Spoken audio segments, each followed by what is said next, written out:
আসসালামু আলাইকুম। আমি ইস্টার জাহান হালাল বাইট অ্যান্ড ডিলাইট পেজ থেকে সবাইকে ঈদের শুভেচ্ছা। আপনারা সবাই কেমন আছেন? আজকে আমরা ঈদের খাবার তৈরি করছি। আজকে আমরা দুধ সিমাই রান্না করব। প্রথমেই এক প্যাকেট সিমাই হালকা করে ভেজে নিলাম। দুধ সিমাইটা বেশি ভাজতে হয় না। দুধ সিমাই রান্না করতে গেলে সিমাইটা বেশি ভাজা যাবে না, হালকা করে ভাজতে হবে।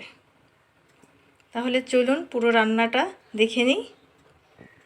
শুকনো সিমাইটা হালকা আছে ভেজে নিচ্ছি।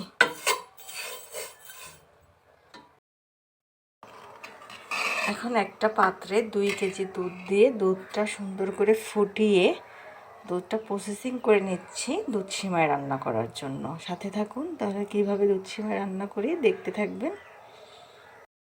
দুধটা যখন এভাবে ফুটতে থাকবে তখন আমি 2 কাপ চিনি দিয়ে দেব। এই ফুটান্ত দুধের মধ্যে কিছু গরম মশলা, একটা তেজপাতা দিয়ে দিচ্ছি, এলাচ আর দালচিনি। আরও দিব কিশমিশ আর 3 ধরনের বাদাম কুচিয়ে রেখেছি, দুধের মধ্যে দিয়ে দিচ্ছি।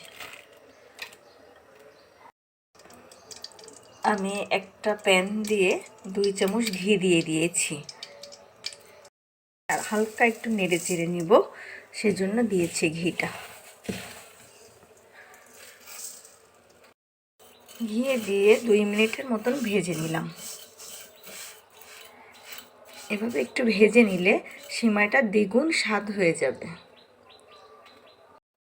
যখন সব কিছু দেওয়ার শেষে দুধটা এরকম টকবক করে ফুটবে তখন চুলোটা বন্ধ করে সিমাইগুলো দিয়ে দিবেন।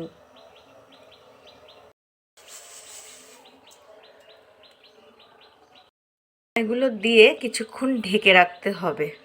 এখন কিন্তু একদমই চুলো দেওয়া যাবে না। 5 মিনিট পরে ঢাকনা উঁচু করে দেখুন, আমার দুধ সিমাইটা রেডি। দেখতে যেমন সুন্দর, খেতেও ঠিক তত সুস্বাদু হয়েছে। আপনারা এভাবে একবার বানিয়ে খেয়ে দেখবেন, ভালো লাগবে। সবাইকে অনেক ধন্যবাদ দিয়ে আজকে এখানেই শেষ করছি।